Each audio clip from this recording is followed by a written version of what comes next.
डोंबिवलीमध्ये तिरुपती बालाजी देवस्थानच्या वतीने आणि खासदार डॉक्टर श्रीकांत शिंदे आणि त्यांच्या टीमने आयोजित केलं श्रीनिवास कल्याण उत्सव। अतिशय पवित्र असा हा कार्यक्रम या ठिकाणी संपन्न झाला। हजारो डोंबिवलीकरांना तिरुपती बालाजीचा परिचय, प्रत्यक्ष दर्शन या ठिकाणी करायची संधी मिळाली। एक संपूर्ण परिसर एक मंगलमय वातावरणाने भारून गेला।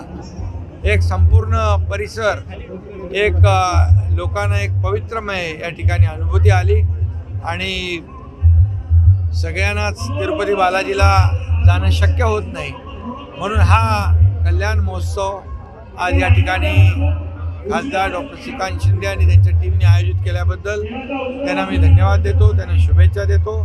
तिरुपती बालाजी देवस्थान नव्या मुंबईमध्ये देखील आपण सिडकोची जमीन दिली, त्याचं भूमिपूजन देखील गेल्या वर्षी केलं।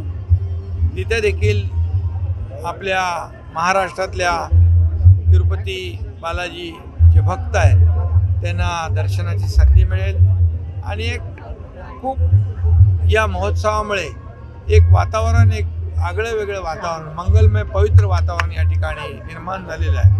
सगळे या भक्तीमध्ये बालाजीच्या एक समरस झालेले आहेत, म्हणून मी सगळ्यांना भक्तांचं देखील स्वागत करतो आणि तिरुपती बालाजी देवस्थानचे सर्व ट्रस्टी आणि सर्व या ठिकाणी जे स्वामीजी आलेले आहेत त्यांचं सगळ्यांचं मनापासून अभिनंदन करतो।